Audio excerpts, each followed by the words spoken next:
ये कहानी है बिहार के एक छोटे से गांव सोनपुर की, जहां एक पुराना मिट्टी का घर था।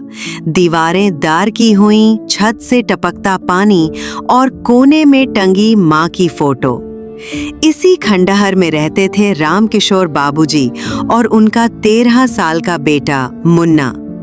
मुन्ना मिट्टी से खेलता नहीं था, वो उसमें सपने बनाता था। हाथी, घोड़े, इंसान। उसकी नन्ही उंगलियां जैसे मिट्टी में जिंदगी फूंक देती। बाबूजी देखो, मैंने फिर हाथी बनाया। बाबूजी खेत से थककर लौटते, मुन्ना मिट्टी में सना खड़ा होता, खिलौना हाथ में। बाबूजी एक पल रुकते, मुस्कुराते भी नहीं, डांटते भी नहीं, बस चुप रहते और कभी-कभी बस यूं कहते, बेटा मुन्ना, पढ़ाई कर ले, ये मिट्टी तुझे रोटी नहीं देगी।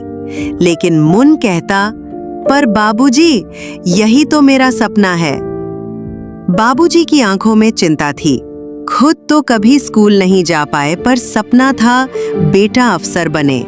मुन्ना की माँ अब इस दुनिया में नहीं थी।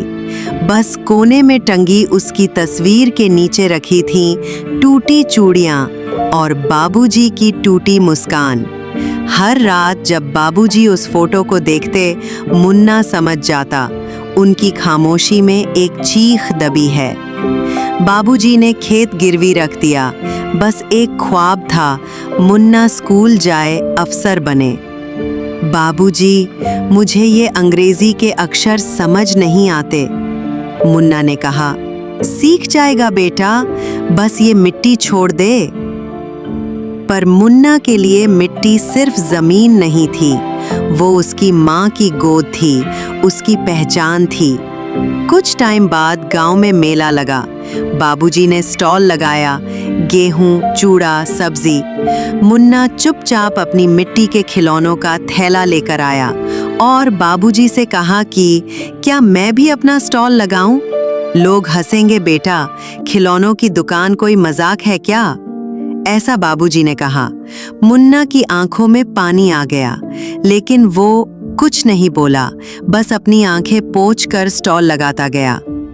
एक बच्चा आया, उसकी माँ ने ऊंट उठाया। कितने का है बेटा? 5 रुपए मैडम। कम लेते हो? उसने मुस्कुराकर कहा। वो ऊंट ले गई, पर मुन्ना को पहली बार यकीन हो गया, उसकी मिट्टी बिक सकती है। धीरे धीरे लोग आने लगे। हर ग्राहक के साथ मुन्ना की उम्मीद बढ़ने लगी। दूर अपने गेहूं के स्टॉल से बाबूजी देखते रहे। लोग मुन्ना के खिलौनों पर झुकते जा रहे थे। बाबूजी के चेहरे पर पहली बार एक सवाल उभरा, क्या वाकई ये खेल नहीं, कुछ और है? मेले के आखिरी दिन मुन्ना ने कमाए 480 रुपये।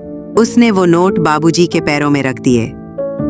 बाबूजी, अगली बार हम और बड़ा टेंट लगाएंगे। बाबूजी चुप थे, पर उनकी आंखें अब कुछ और कह रही थीं। एक सुबह गांव में एक सफेद गाड़ी आई। एनजीओ का अधिकारी उतरा। मुन्ना कौन है? जो मिट्टी के खिलौने बनाता है? मैं हूं। तुम्हारे काम के बारे में हमने अखबार में पढ़ा। हम चाहते हैं कि तुम पटना आकर बच्चों को सिखाओ कैसे मिट्टी से जिंदगी गढ़ी जाती है। बहुत दिनों बाद बाबूजी ने मुन्ना को सीने से लगा लिया। माफ कर बेटा, मैंने तेरे ख्वाबों की कीमत नहीं समझी। नहीं बाबूजी, आपने ही तो सिखाया है कि मिट्टी में भी सोना होता है, बस विश्वास चाहिए।